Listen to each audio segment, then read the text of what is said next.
नमस्कार, बहुत स्वागत है आप सभी का। आपके साथ मैं हूं ममता तिवारी। आप देख रहे हैं न्यूज 18 का डिजिटल प्लेटफॉर्म। साल 2020 से 2022 तक देश के साथ ही पूरी दुनिया में कोहराम मचाने वाला घातक कोरोना वायरस से होने वाला संक्रमण एक बार फिर से बढ़ने लगा है। 5 महीने का बच्चा कोरोना पॉजिटिव पाया गया है। कोरोना का ये नया रूप बच्चों और बुजुर्गों के लिए खतरनाक साबित हो रहा है। राजस्थान में आए एक्टिव पॉजिटिव केसों में सबसे अधिक छोटे बच्चे ही शामिल हैं। कोरोना वायरस का बढ़ता संक्रमण एक बार फिर लोगों में चिंता पैदा करने लगा है। हांगकांग, सिंगापुर के बाद अब भारत में भी संक्रमण के मामलों में भारी उछाल की खबर है। अलग अलग राज्यों से मिल रही जानकारियों के मुताबिक कोरोना फिर से एक्टिव हो गया है।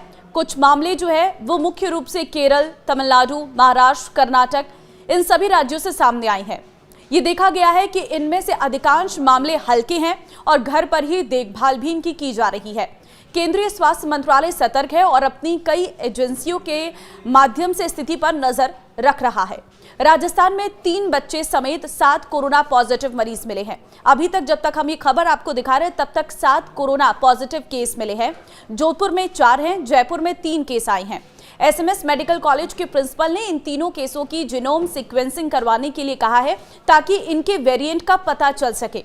दरअसल अभी कोविड का नया सब वेरिएंट JN1 फैल रहा है और इसके चलते एशियाई देशों में कोरोना के केस फिर से बढ़ने लगे हैं। जोधपुर एम्स से मिले 4 मरीजों में 3 बच्चे हैं।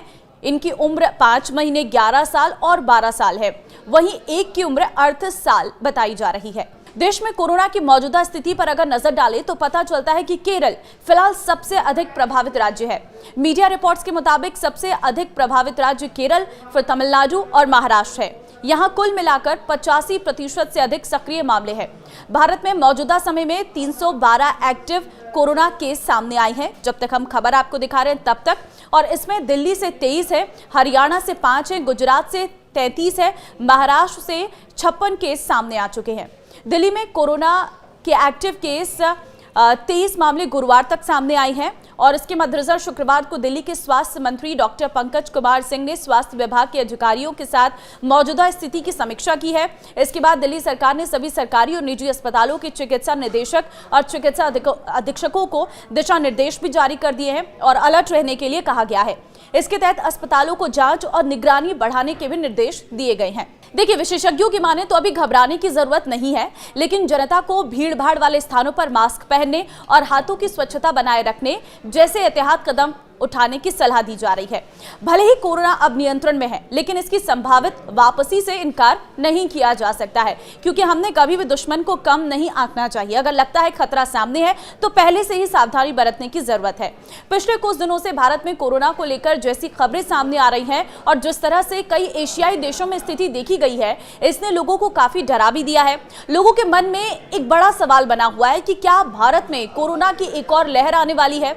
विशेषज्ञ कहते हैं कि फिलहाल इसकी आशंका कम है कि देश में संक्रमण तेजी से बढ़ेगा या फिर इसकी एक और बड़ी लहर आएगी। हालांकि कई एशियाई देशों की स्थिति को ध्यान में रखते हुए हमें सावधानी जरूर बरतने की आवश्यकता है।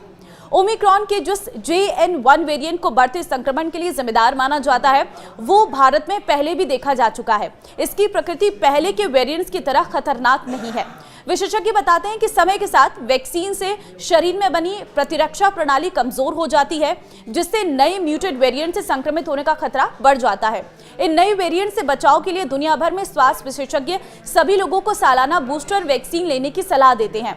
विशेष तौर पर उच्च जोखिम वाले लोगों जैसे कि 65 साल से अधिक उम्र के वाले लोगों को क्या एक और बूस्टर शॉट लेने का समय आ गया है? अब आपके मन में ये भी सवाल होगा, तो आपको बता देते हैं कि कोरोना के नए वेरिएंट्स को लक्षित करने और इसके खिलाफ शरीर की प्रतिरक्षा प्रणाली को बढ़ावा देने के लिए वैज्ञानिकों ने टीकों को अपडेट किया है, जो आपको अतिरिक्त सुरक्षा प्रदान कर सकते हैं। 65 साल या उससे अधिक क्या एक और बूस्टर शॉट लेने का समय आ गया है? अब आपके मन में ये सवाल होगा, तो आपको बता देते हैं कि कोरोना के नए वेरिएंट को लक्षित करने और इसके खिलाफ शरीर की प्रतिरक्षा प्रणाली को बढ़ावा देने के लिए वैज्ञानिकों ने टीकों को अपडेट कर दिया है, जो आपको अतिरिक्त सुरक्षा प्रदान कर सकते हैं।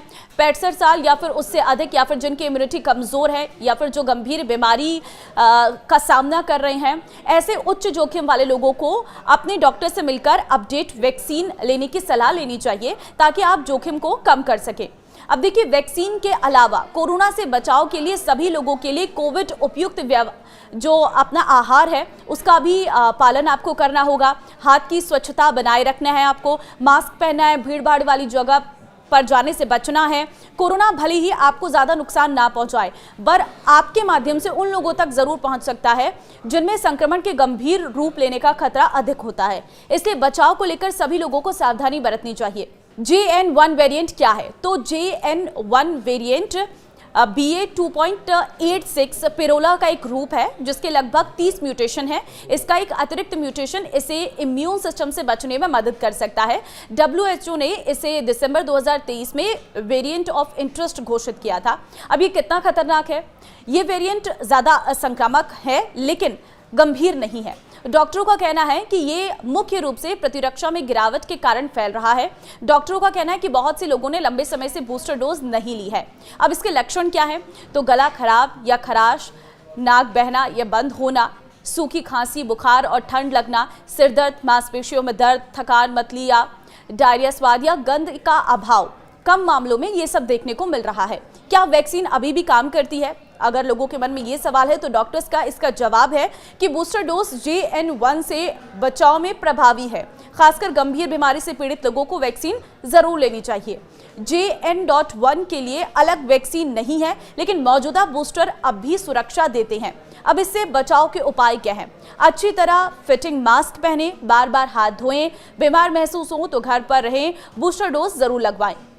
देखिए, कोविड-19 पूरी तरह से गायब नहीं हुआ है, बस एक स्थायी रूप में मौजूद है। विशेषज्ञों ने जीनोमिक निगरानी, अंतर्राष्ट्रीय सहयोग और समय पर रिपोर्टिंग को जरूरी बताया है ताकि भविष्य में किसी नई लहर का या महामारी से बचा जा सके।